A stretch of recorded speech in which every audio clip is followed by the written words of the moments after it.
Thank you. Thank you.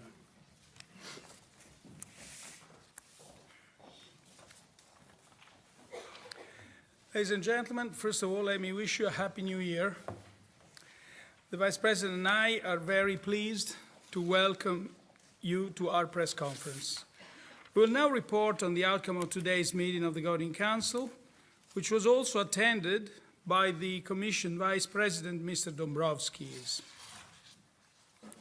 Based on our regular economic and monetary analysis, we decided to keep the key ECB interest rates unchanged. We continue to expect them to remain at their present levels for an extended period of time and well past the horizon of our net asset purchases. Regarding non-standard monetary policy measures, we confirm that our net asset purchases at the new monthly pace of 30 billion euro are intended to run until the end of September 2018 or beyond if necessary, and in any case until the Governing Council sees a sustained adjustment in the path of inflation consistent with its inflation aim. If the outlook becomes less favorable, or if financial conditions become inconsistent with further progress towards a sustained adjustment in the path of inflation, we stand ready to increase the asset purchase program in terms of size and/or duration. The Eurosystem will reinvest the principal payments from maturing securities purchased under the APP for an extended period of time after the end of its net asset purchases, and in any case, for as long as necessary. This will contribute both to favorable liquidity conditions and to an appropriate monetary policy stance. Incoming information confirms a robust pace of economic expansion, which accelerated more than expected in the second half of 2017. The strong cyclical momentum, the ongoing reduction of economic slack, and increasing capacity to utilization strengthen further our confidence that inflation will converge towards our inflation aim of below but close to 2%. At the same time, domestic price pressures remain muted overall and have yet to show convincing signs of a sustained upward trend. Against this background, the recent volatility in the exchange rate represents a source of uncertainty, which requires monitoring with regard to its possible implications for the medium-term outlook for price stability. Overall, an ample degree of monetary stimulus remains necessary for underlying inflation pressures to continue to build up and support headline inflation developments over the medium term. This continued monetary support is provided by net asset purchases, by the sizable stock of acquired assets, and the forthcoming reinvestments, and by our forward guidance on interest rates. Let me now explain our assessment in greater detail, starting with the economic analysis. Real GDP increased by 0.7% quarter-on-quarter in the third quarter of 2017, following similar growth in the second quarter. The latest economic data and survey results indicate continued strong and broad-based growth momentum at the turn of the year. Our monetary policy measures, which have facilitated the deleveraging process, continue to underpin domestic demand. Private consumption is supported by rising employment, which is also benefiting from past labor market reforms and by growing household wealth. Business investment continues to strengthen on the back of a very favorable financing conditions, rising corporate profitability, and solid demand. Housing investment has improved further over recent quarters. In addition, the broad-based global expansion is providing impetus to euro area exports. The risks surrounding the euro area growth outlook are assessed as broadly balanced. On the one hand, the prevailing strong cyclical momentum could lead to further positive growth surprises in the near term. On the other hand, downside risks continue to relate primarily to global factors, including developments in foreign exchange markets. Euro area annual HICP inflation was 1.4% in December 2017, down from 1.5% in November. This reflected mainly developments in energy prices. Looking ahead, on the basis of current futures prices for oil, annual rates of headline inflation are likely to hover around current levels in the coming months. For their part, measures of underlying inflation remain subdued, in part owing to special factors, and have yet to show convincing signs of a sustained upward trend. Yet, looking forward, they are expected to rise gradually over the medium term, supported by our monetary policy measures, the continuing economic expansion, the corresponding absorption of economic slack, and rising wage growth. Turning to the monetary analysis, broad money, M3, continues to expand at a robust pace with an annual rate of growth of 4.9% in November 2017 after 5% in October, reflecting the impact of the ECB's monetary policy measures and the low opportunity cost of holding the most liquid deposits. Accordingly, the narrow monetary aggregate, M1, continued to be the main contributor to broad money growth, expanding at an annual rate of 9.1% in November after 9.4% in October. The recovery in the growth of loans to the private sector observed since the beginning of 2014 is proceeding. The annual growth rate of loans to non-financial corporations increased to 3.1% in November 2017 after 2.9% in October, while the annual growth rate of loans to households stood at 2.8% in November compared with 2.7% in October. The Euro Area Bank Lending Survey for the fourth quarter of 2017 indicates that loan growth continues to be supported by increasing demand and a further easing in overall lending conditions. The pass-through of the monetary policy measures put in place since June 2014 continues to significantly support borrowing conditions for firms and households, access to financing, notably for small and medium-sized enterprises, and credit flows across the euro area. To sum up, a cross-check of the outcome of the economic analysis with the signals coming from the monetary analysis confirmed the need for an ample degree of monetary accommodation to secure a sustained return of inflation rates towards levels that are below but close to 2%. In order to reap the full benefits from our monetary policy measures, other policy areas must contribute decisively to strengthening the longer-term growth potential and reducing vulnerabilities.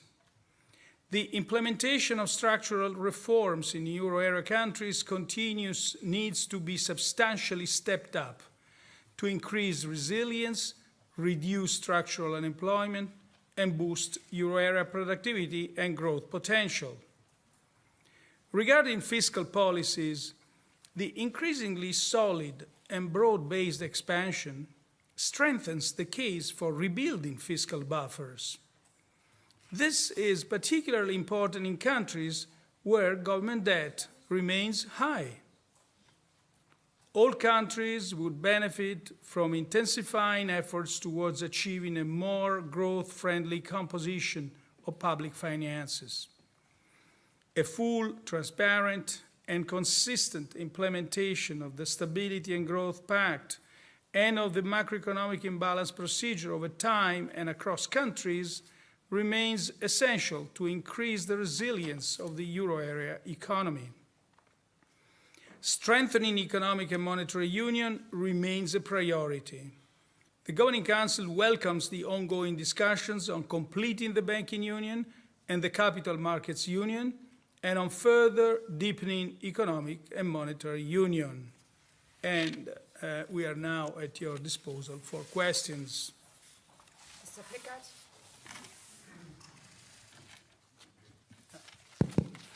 Mr. President, I have a question concerning the asset purchase program. When you launched the program, you decided to keep the purchases strictly according to the ECB capital key. But now it turns out that you are increasingly deviating from this as a new survey or a new calculation from the Center of European Economic Research has claimed. So why is this so? And is this affecting the neutrality of the purchases?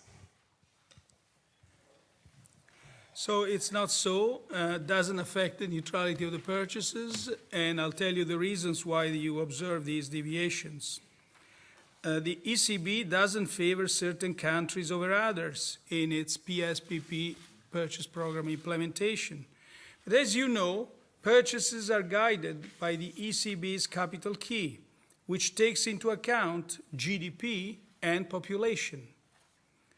Now, focusing excessively on any particular purchase period, for example, on 2017 only, could result and yield wrong interpretations.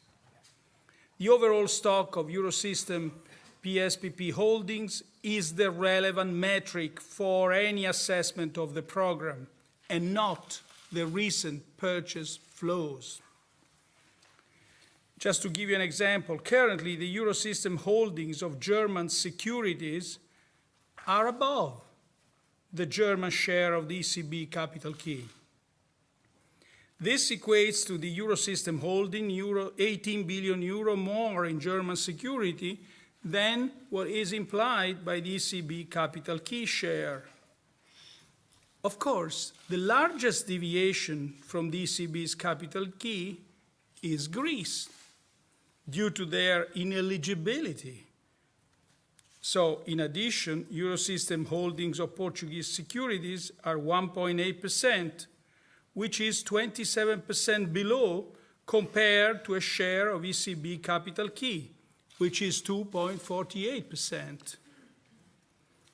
These flows can differ, as the design of the program is flexible and the distribution of actual purchases often deviates from the ECB capital key.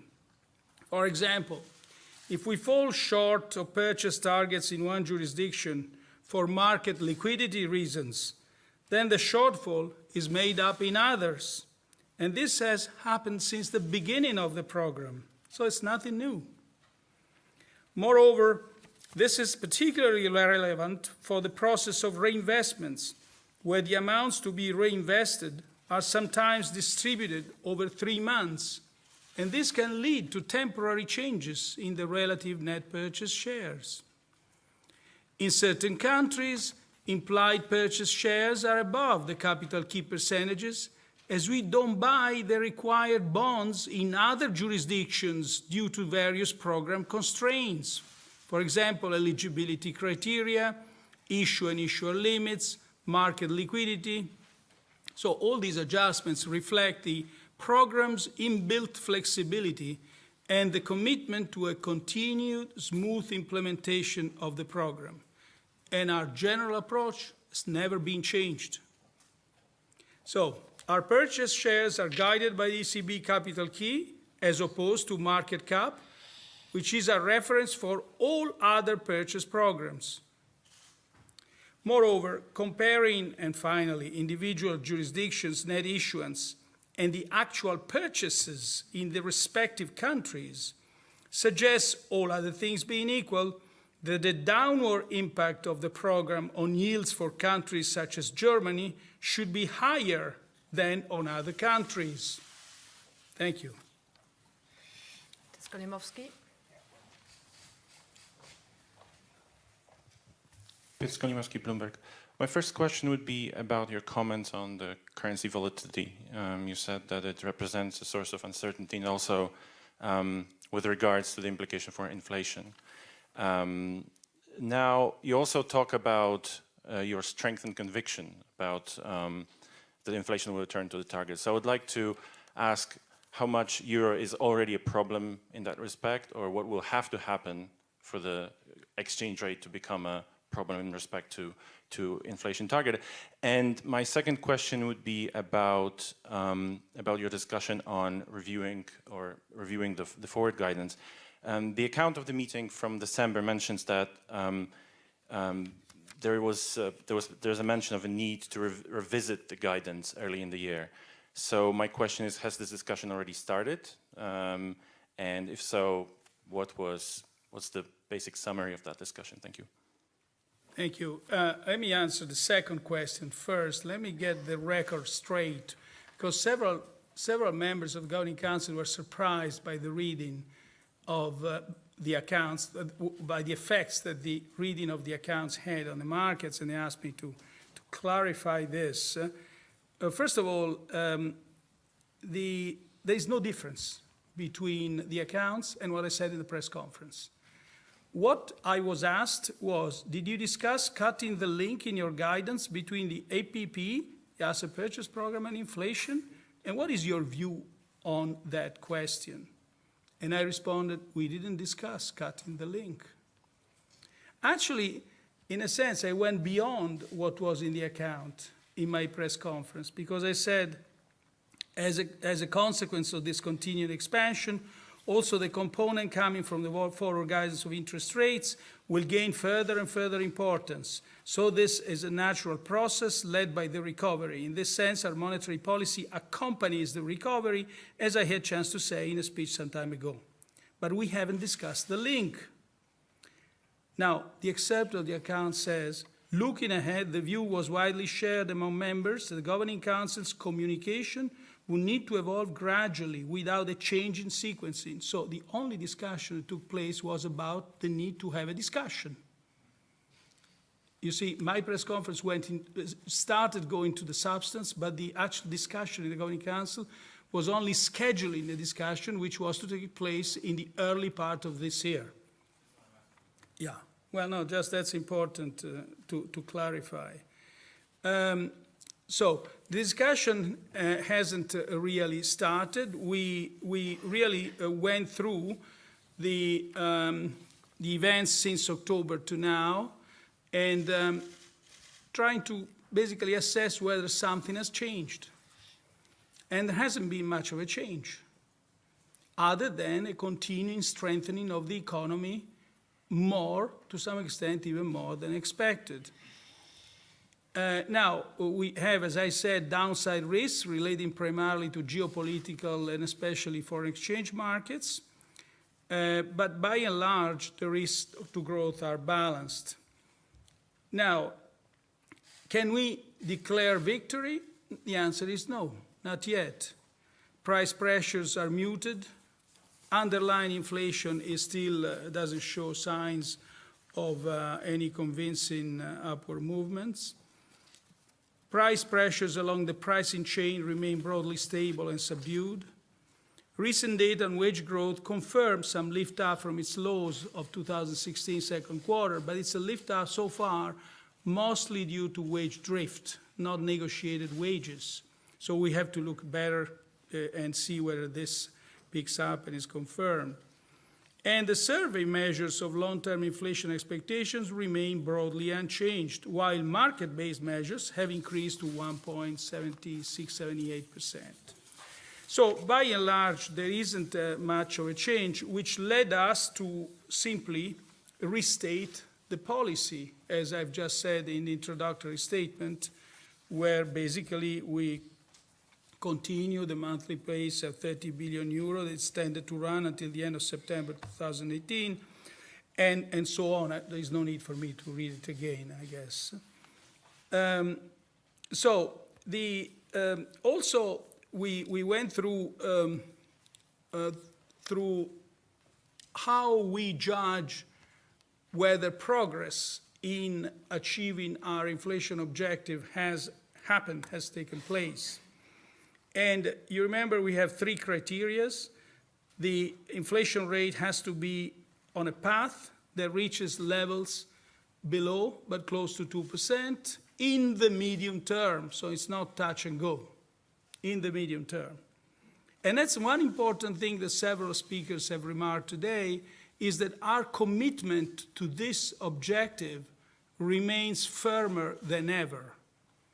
So most members reiterated the steadfast commitment to reach our objective. The second point is that when we look at inflation paths over the coming weeks, months, years, we have to see, we'll see a range of paths, but this range has to be pretty narrow. In other words, we have to be convinced, we have to have confidence in the degree of convergence. That's the other thing that we will certainly look at that. And then the third criteria is that this convergence should be self-supported. In other words, we'll have to do without our monetary policy support. So, and finally, so we aren't there yet. And finally, even when we judge that adjustment has progressed enough, our monetary policy will remain very accommodative. Why? Because we will continue reinvest and for a lot, as I said in the introductory statement, for an extended period of time, and especially the interest rates will remain at the present level well past. That's a fundamental importance in our forward guidance, well past the end of our net asset purchases. So basically, very little has changed. We have observed, however, since December, that the expected path of short-term rates, interest rates, has moved upward, and that the exchange rate volatility has increased. We discussed some of the causes of these developments, and there are basically three sets of causes. The first is the unquestionable improvement in the economy, that naturally, as I think I've said many times, as the economy improves, this will accompany quite nicely our monetary policy, and monetary policy will accompany the improvement in the economy in a way that the relative influence of the four pillars of our monetary policy will change and will move more and more towards reinvestments for a long period of time, towards the importance of the stock of bonds that's been accumulated, and towards, especially, as I said, the forward guidance on interest rates and the well past. So that is one cause, is the improvement in the economy. But the second cause of these movements that was found is in a sense, the heightened market sensitivity to perceived changes in our communication. And I think that is unquestionably the other reason. Finally, however, there is a third reason, which is, relates essentially to the exchange rate, that the use of language in discussing exchange rate developments that doesn't reflect the terms of reference that have been agreed lastly on October 14, 2017 in the IMFC in Washington. So all this is is changing. Now, is this your question? I'm sorry, my answers become longer and longer. I just apologize for that. I'll stop here. Again, in any event, someone else will ask this question I was meant to answer. You will see. Ms. Weisbach, please. I have a direct follow-up question, Annette Weisbach with CNBC.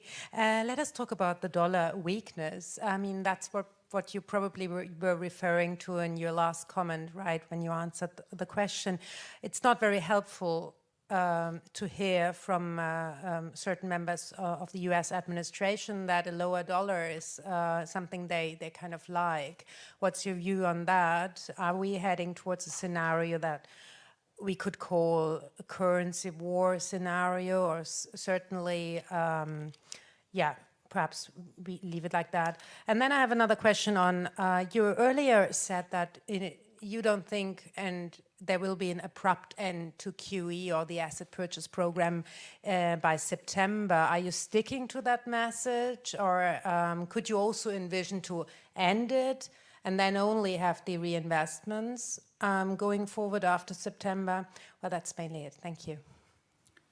Thank you. Now, on your first question, first of all, let me always reiterate what I always say when we talk about exchange rates. We don't target exchange rates, and we say exchange rates are important for growth and for price stability. Now, in certain movements in the exchange rates, to the extent that are justified by the strengthening of the economy, are part of nature. It's a fact of nature.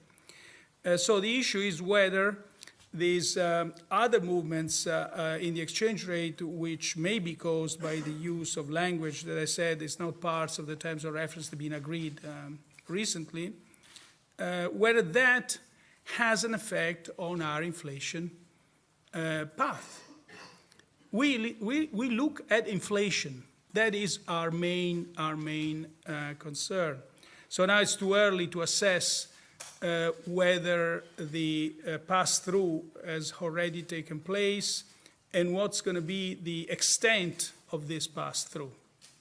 It's pretty clear, however, that some people are questioning the extent by which pass-through actually happens nowadays. But it's pretty clear that very large movements in the exchange rate are bound to have a pass-through. In any event, the language that we agreed in Washington said this: we recognize that this is the communique of the 36th meeting of the International Monetary and Financial Committee in the IMF.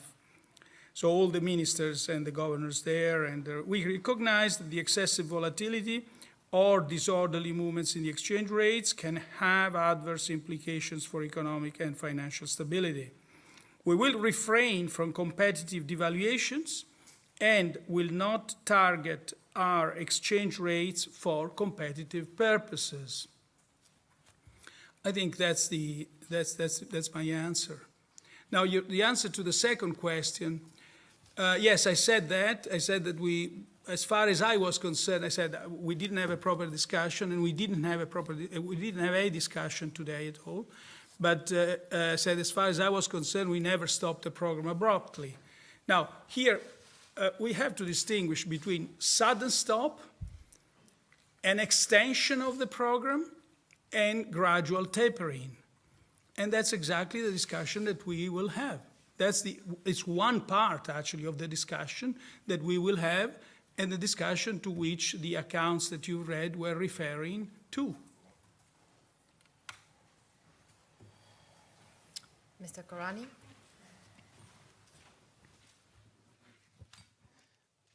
Mr. Draghi, up until now in January, private sector purchases made up about a third of your asset purchases.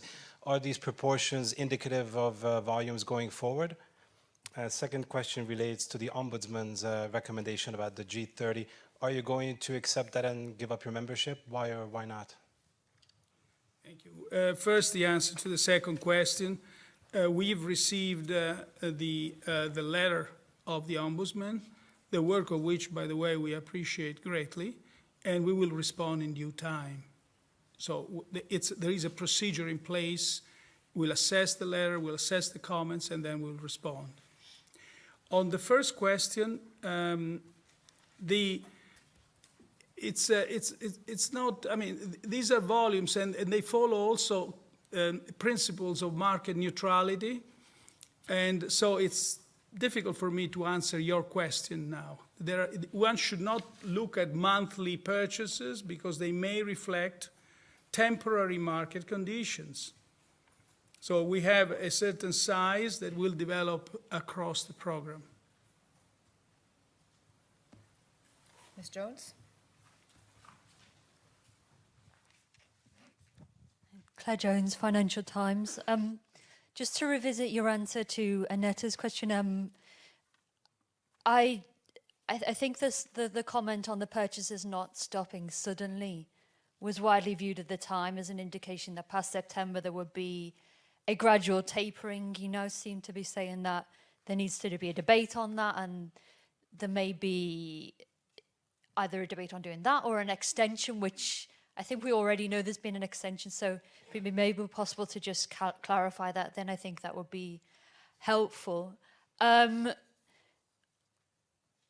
important, and for my second question, how important do you think the debate that some of the unions in Germany, such as EG Metall, are having now on pay negotiations? Could we see a situation where if EG Metall does win a favourable deal on pay, that triggers broad increases in pay across the Eurozone economy? Or are those sorts of pay increases that we're talking about in certain sectors in Germany confined to places that are doing very well in Europe? Yeah, on your first question, you know, some people, when I said that, some people actually understood differently. They understood that it would be an extension. And others, as you probably did, there would be a gradual tapering. But others, later on, there was a comment, as far as I'm concerned, this program could actually stop immediately, and markets reacted as if that were a serious contingency. So all three, I just want you to distinguish between the three choices, the three options, and then you can go back to exactly what I said when you asked, and give some probability to which one of the three is probably the surer to happen. Now the other question is which. Wage negotiations belong entirely to social partners. We observe what's happening from the angle of from a monetary policy angle, where we consider a wage growth, nominal wage growth, as a very convincing sign of future inflation convergence to our objective. And clearly, we don't want to encourage any sense. Just we look at that with the detached eyes of the policymakers. And so nominal wage growth can, for the time being, you asked me whether it's limited to Germany or will spread to other countries. This will depend very much on the conditions of the labor market. Clearly, in Germany, labor market is experiencing pretty tight conditions. In other countries, the labor market slack is still pretty wide. Also, it depends on what sort of bargaining strategies the social partners have. For example, it's in some countries, even though the labor market is tight, the unions are not negotiating for higher wages immediately, but rather for job security.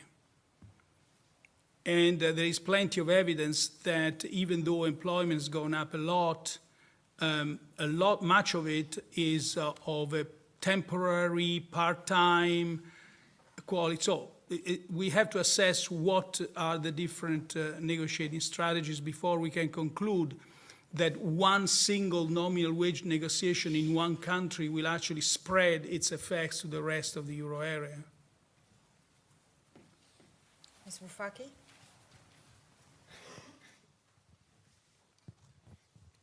Isabella Bufacchi from Sole 24 Ore. Mr. President, two questions. One is in negative rates.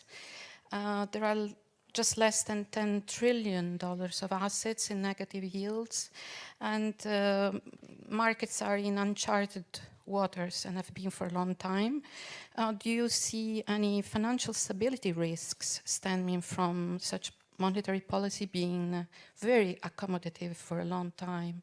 And then if you could expand more on something that you said on fiscal policies, on rebuilding fiscal buffers for where government debt remains high. And there is big discussion in Italy, as everyone knows, on debt. Thank you. Thank you. I will answer the second question, but first let me give the floor to the Vice President on the financial stability risk caused by the negative rates for a long time on lots of assets. Yeah. Thank you. Yes, as the President said, negative rates have been in place for quite some time. And we see a situation where no one can talk about, say, asset price bubbles in the euro area. We have overstretched valuations in some places in what regards commercial real estate or high-yield bonds, but nothing else. In what regards the normal corporate bond market, using different models to calculate the fair value, we see that the prices in the market are indeed close to the fair value. The same is true about housing prices. In spite of prices of housing being increasing recently, nevertheless, the analysis of fundamental values show that this is in line with the fundamentals. To quote some numbers, prices are increasing around 4%, prices of housing. Between 2003 and 2006, they were increasing by 7%. Credit to mortgages, credit to house purchases is increasing at 3.3%. In the period of 2003-2006 was increasing at 10%. So there is indeed no general situation of overvaluations on average in the residential properties. Of course, in some countries, in some regions of some countries, yes, there are price increases that can be seen as excessive. But as you know, several countries have taken macroprudential policies of regulatory nature to face those excesses, and that's the proper way to go. And as you know, now we have also, as ECB, responsibility in what regards macroprudential policy. So it's being applied, it's being used, and there is indeed no general situation of overvaluation. The effect on banks of negative rates, also we have shown several times that taking into account all the effects of our policies, that on average they have been favorable to profitability, which, by the way, has been increasing. Banks have been increasing. Profitability still low, yes, but increasing, which again shows that the policy of negative rates has been absorbed by the banking sector and has not created a problematic overall situation to financial stability. On the first question, the need to rebuild fiscal buffers, the part of this expansion is cyclical, and at some point it will stop. And interest rates, sometime in the future, will stop being so low. At that point, all governments will want to have policy space, especially in case the stopping of the cyclical expansion is not going to be benign. They will want to have policy space. They have to recreate policy space. That's why budget consolidation now, when the time is good, is actually favorable. And it's a good thing to do. And we are saying that not only with respect to Italy, but actually it's all over. that one can be, with very few exceptions. What's happening now is that, in fact, one sees that there is no budget retrenchment, or even there is budget expansion at the time of a solid expansion in the economy and with very low interest rates. Mr. Culp?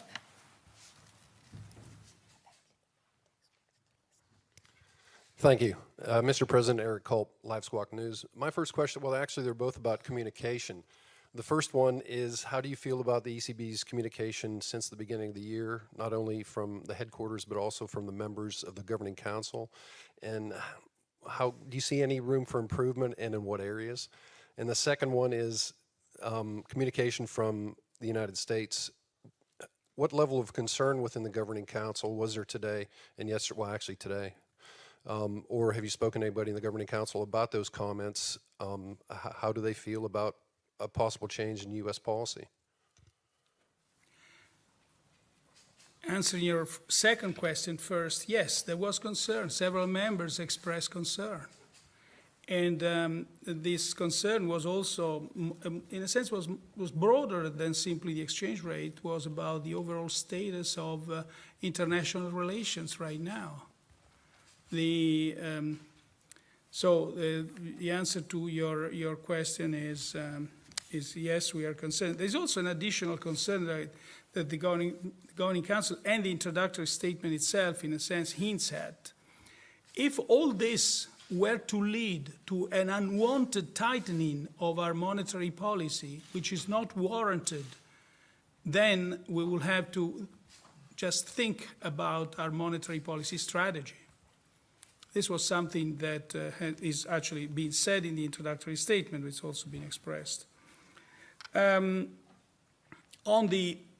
asked me about the various communications. Well, I think you see the same thing in other jurisdictions as well. It's partly, but let's look at the positive angle of this. All the communications that you've seen since December have in common three characteristics that were reiterated today. First of all of them are based on a steadfast commitment to the objective of the 2%, close but below 2% in the medium term. Second, no communication whatsoever questioned the sequence whereby interest rates would stay at the present level well past the end of the net asset purchase program.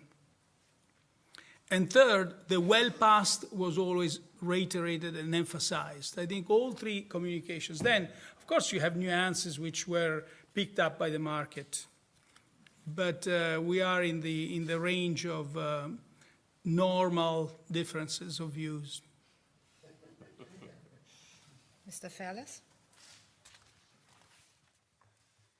Thank you. Tom Ferles from the Wall Street Journal. Mr. Draghi, some investors are pricing in an interest rate increase already this year. Do you think that's, could that be in line with the ECB's promise to only raise rates well past the end of the net asset purchases? And my second question is on the euro. You've mentioned about the volatility and how that's a concern. At its current level, do you think it's still reflecting the fundamentals, or do you think it's exaggerated? Thank you. It's 125 right now. Well, I can answer the first question. Not sure I can answer the second question. But the first question is that based on data, on today's data and today's projection, I think I see very few chances at all that interest rates could be raised this year. The second point is whether this squares with fundamentals or not. Rather than asking this question, which is really very difficult, we should ask, is this movement being produced? In other words, is it endogenously produced by the strengthening of the economy, by an uptick in inflation or in wages? Or is it being produced by statements? Or is it being produced by monetary policy elsewhere? is the difference between the monetary policy cycles and the recovery cycles in the various economies, the difference, does this difference grant such movements in the exchange rates or not? I think these are the questions that we should ask at this point in time. Thank you. Mr. Garcia?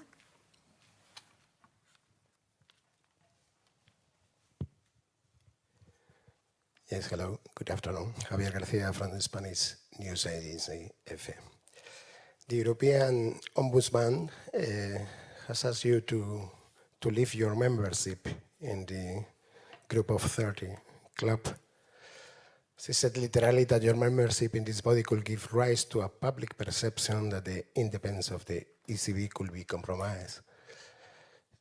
What do you think about? Thank you very much.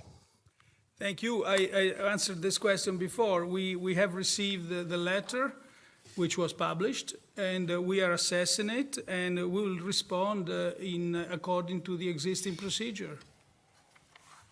Thank you. By the way, incidentally, the Ombudsman also acknowledges that there is no evidence that these meetings could have directly influenced or have had an adverse impact on the ECB's supervisory tasks. She also acknowledges that the ECB must have dialogues with market participants, and also acknowledges that the ECB has a robust system of safeguards in place to manage its contacts with the financial sector. But as I said, I don't want to discuss further because we are in the course of assessing this letter and preparing our response. Thank you. Mr. Lacour? Jean-Philippe Lacour from Agence France Presse. Mr. President, since you outlined today that the sequencing of exit strategy of ECB is like written on marble, all the stone, one member said today. Écrit dans le marbre in French. Écrit dans le marbre. So all the debate should focus on the speed of execution of this program in the coming months. And as you said before, there are normal differences of views between governing council members. Would you think these differences could deepen and make the debate within the governing council much difficult? And for you, you are then confronted with this task to find the right solution for the exit strategy, which is something totally new for euro area. I mean, with this short history. And a second question, if I may. So bottom line of today's presser, you give us rendezvous in. No, Mr. Constancio is talking to you at the same time. He's a bit irritated with my first question. But I ask to you, Mr. Draghi, my second question. Bottom line of today's message, you give us rendezvous in March, on the 8th of March, when ECB will get a new, fresh forecast on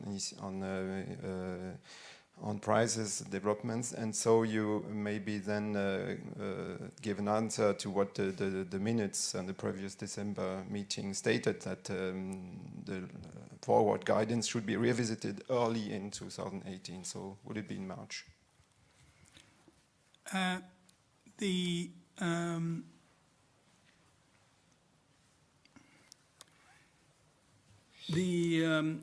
Now, about the first point, I can only express a wish here.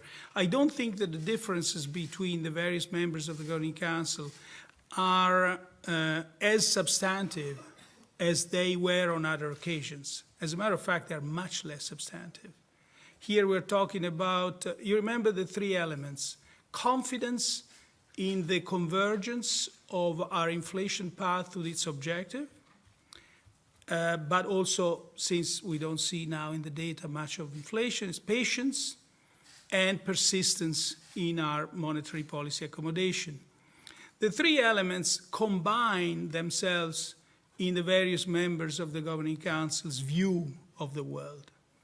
And that's what we are talking about. Some of them are a little more confident, perhaps because they live in jurisdictions where inflationary developments are a little more encouraging, or the labor market conditions are tighter, and they bring with themselves the information set they have.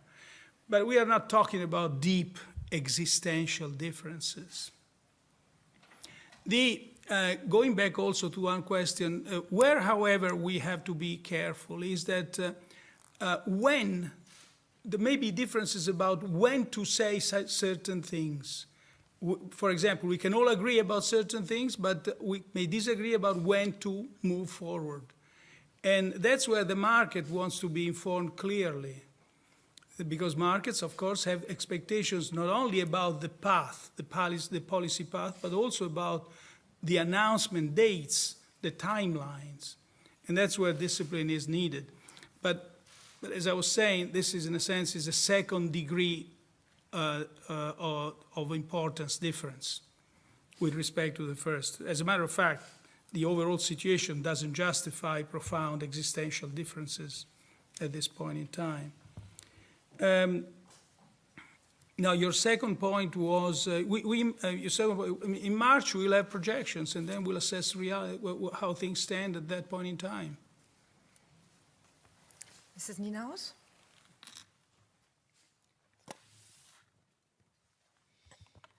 Lisa Nienhaus, Die Zeit.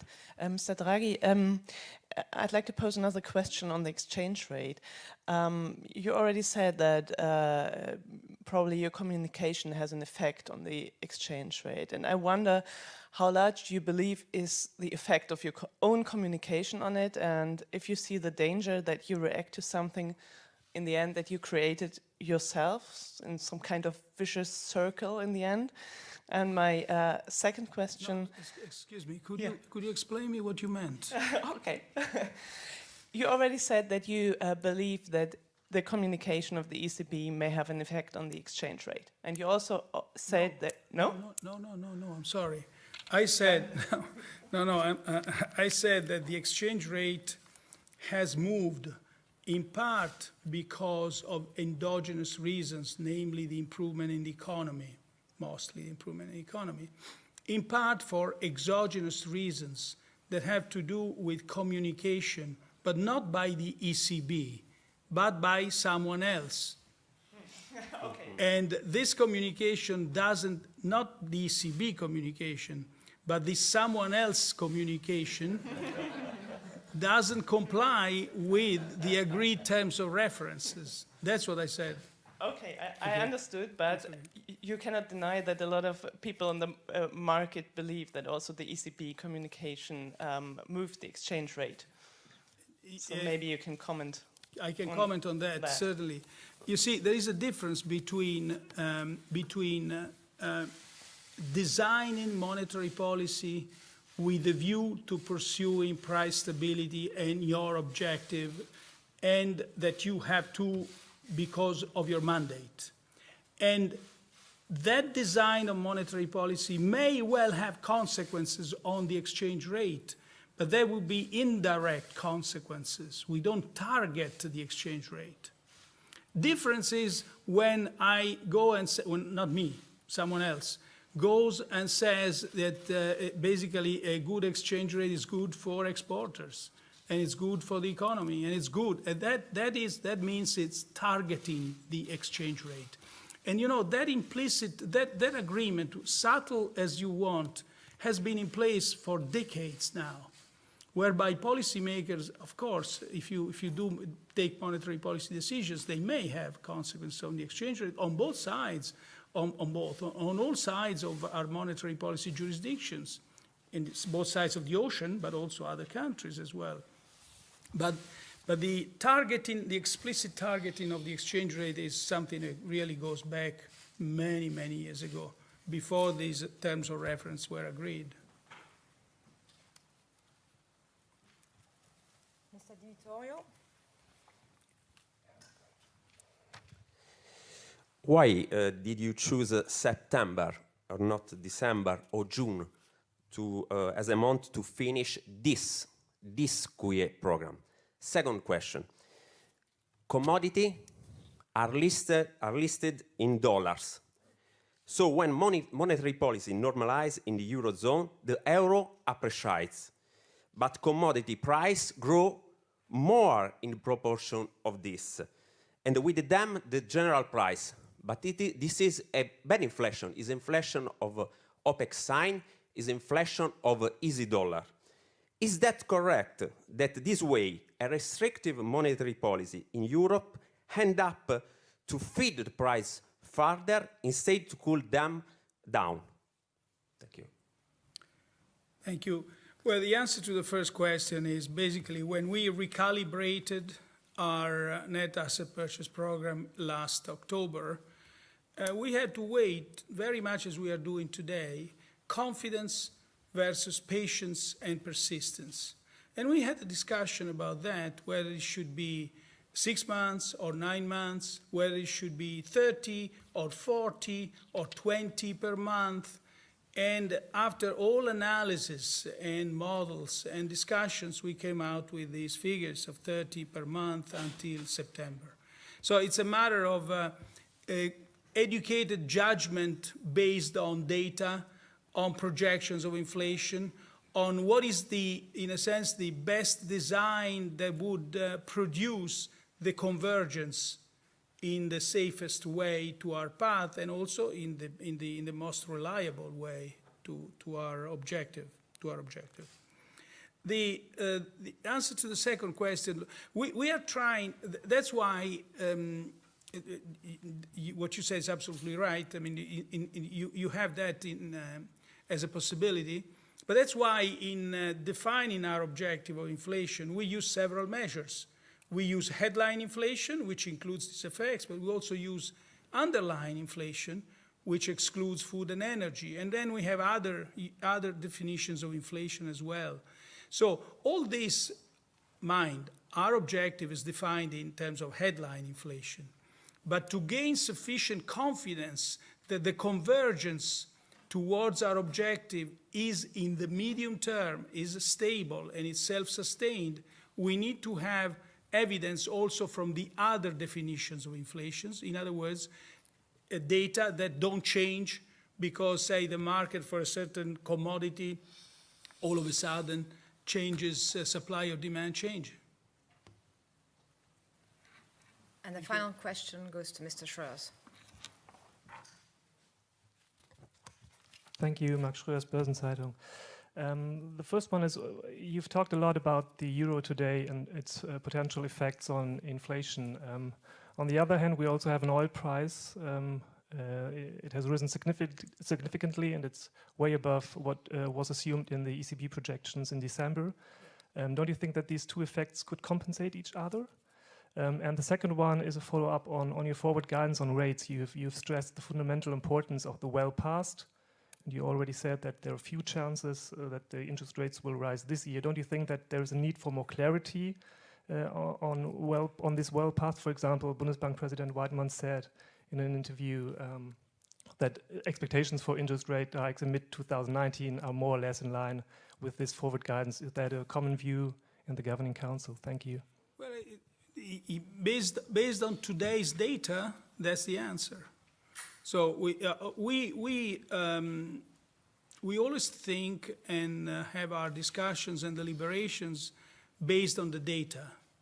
And to this extent, we are data dependent. And basically, that's what the data tell us. So it's, I'm sorry, your first question was? On oil prices, yes, indeed. Indeed, increase in oil prices may be compensated by appreciation in the euro. Although it's not easy to understand exactly the timing of these compensations, because oil prices have gone up, go down, and the time that it takes to pass through is variable. But if you take just the oil price and you translate it in the exchange rate, of course, it does compensate that. Which doesn't mean, by the way, that this doesn't imply that we sort of accept a certain level of exchange rate as a good thing or a bad thing. Just I'm answering to your question in sort of abstract terms. Thank you. Thank you very much.